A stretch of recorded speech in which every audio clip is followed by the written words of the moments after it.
Hi, welcome back to the Political Beat at lfpress.com. I'm Pat Maloney. This is Chip Martin. We cover City Hall for the website and, of course, the print edition, the London Free Press. You ready to mail this one in, Chip, or what?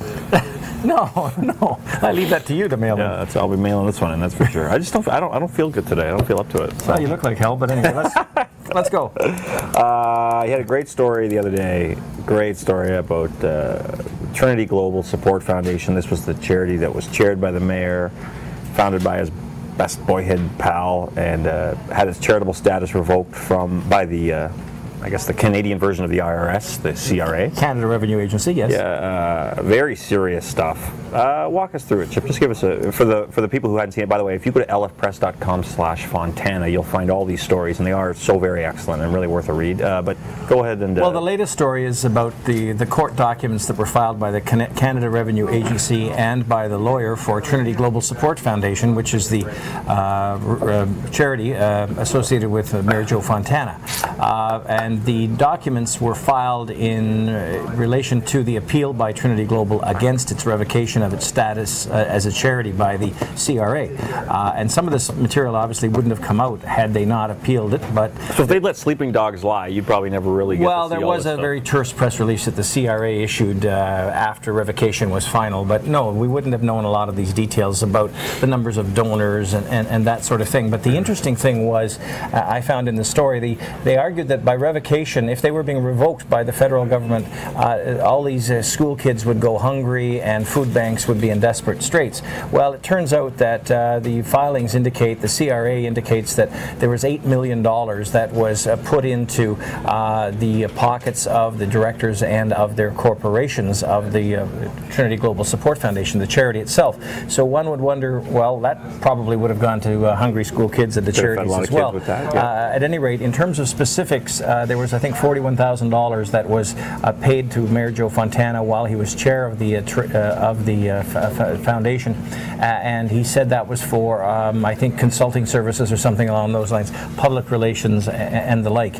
And it just raises some eyebrows in terms of what was going on there. And the CRA said the charity had lost its charitable focus and was putting too much money into directors, into tax shelters, and into other things, and that was the basis of their decision to revoke, and that was upheld by a justice in the Federal Court of Appeal. Now, he wouldn't talk to you, the mayor, but I spoke to him outside of his office a couple of days after your story. Well, he likes you better than me, Pat. I think that's why. Most people do. Oh, I agree. So he said Mr. Vincent Ciccone, who would be his friend from childhood in Timmins, who founded the charity. Yes. We haven't spoken in years, is what he said to me. Well, first of all, I can't comment at all. Why not? Because Trinity, because there's a notice of objection going on with regards to CRA's revocation, and so it might be in the court. So I can't speak. Okay, but the city's image, though. I mean, this hurts the city's image. These sorts of stories, these sorts of facts. Would you agree with that? I think you people, including myself, need to separate my private life from my life that I here in the city. And so, as you know, 7 days a week, 100 hours a week, I work really hard at doing my job as mayor, and that's how I need to be judged. No, I understand that, but can you understand why for a great many people it's hard to make that distinction? They don't. I wouldn't make it as a citizen. I'm not sure that. Well, I'm asking them obviously to. They need to make that distinction. Right? Which distinction? Separating private life from my life as a mayor. Okay. But let's also remember some of these things occurred way before I became mayor, right? Well, the revocation was recently as a couple of weeks ago. The right? revocation, but some of the issues had something to do with between 2008 Have you discussed with Mr. Ciccone the millions of dollars? I presume you had some concerns about that. Are you and he still? I mean, you've been friends for your whole life. So I know, but I haven't spoken to him in years. Like 2 years? 3 years. Yeah. Oh, yeah. And well, that's very interesting. Yeah. So again, the reflection on the city is an unfair. Well, I think people have to judge me on my work as a mayor. All right. Okay. But then we parsed out some of the comments that he made, and you did a splendid job doing that, I must say, Patrick. But found a comment that he made a year ago where he said Vince and I are friends for life and always will be. And always will be. So it's sort of, I guess I'm wondering about that too. I mean, the reaction from the mayor has been, raising its own questions, right? Well, it's interesting that the mayor is now trying to make some distance from his boyhood chum that brought him into the charity itself, and who has some issues with the Securities Commission that found him to have misled investors and the securities regulators and ordered him to pay $15 million back. This is all unrelated to Trinity, this, right? But this is the individual that Joe is trying to now make some distance from. Joe Fontana is trying to make some distance from. Interestingly enough, it seems to be that there are some people out there that may start to be making some distance between themselves and the mayor, and we're starting to see a little bit of political fallout there.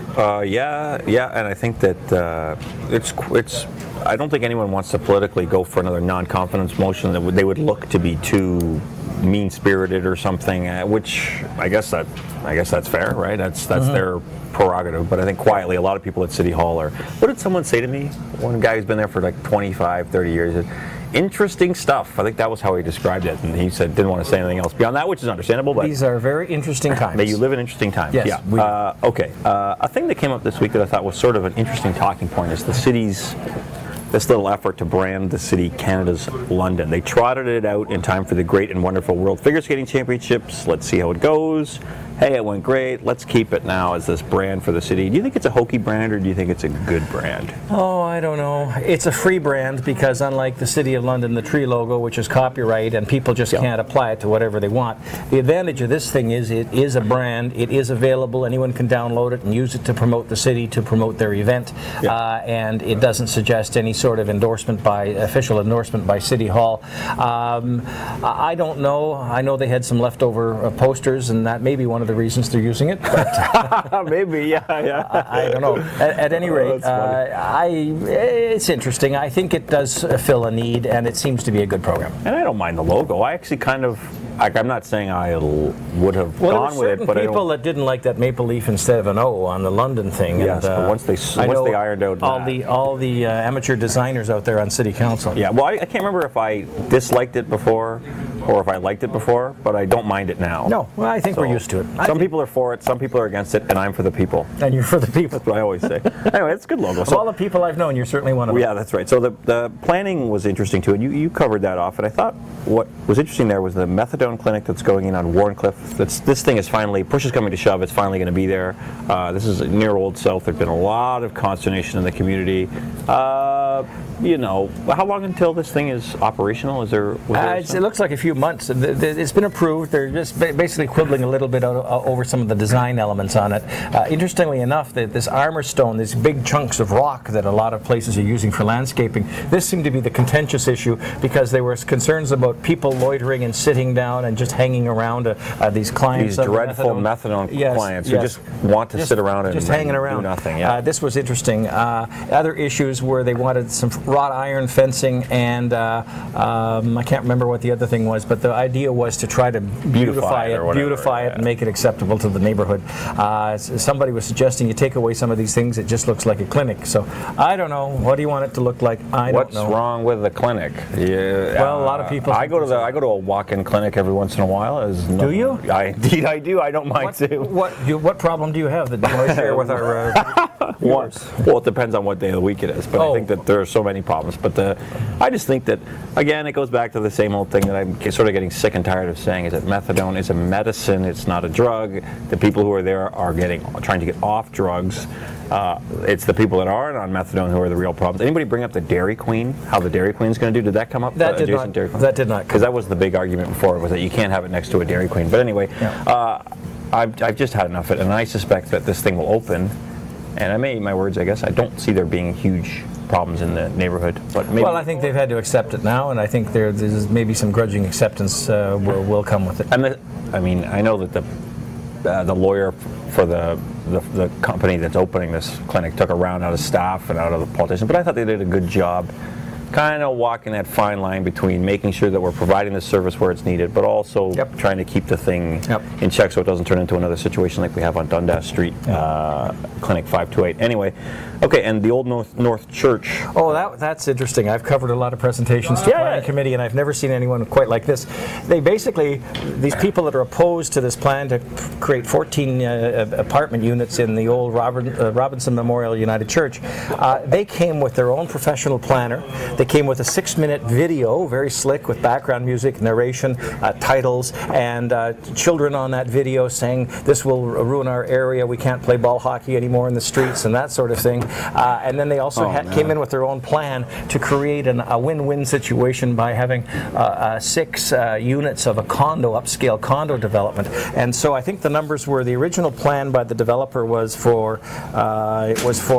14 apartments and 32 bedrooms, and the neighbors came in with a plan for 6 units with 18 bedrooms. I thought this was kind of interesting in that they basically are imposing onto the Romlex International that wants to develop this their own plan for the neighborhood. Here's what we think you should do with your building. Yes, I've never seen such a well-prepared or well-financed group come forward to make their pitch to City Hall. Quite unusual, and at the end of the day, Planning Committee didn't know which way to go. They were tied 3-3 votes on whether to go to the 14 units or whether to go to the 6 units with a bonus of possibly 2 more.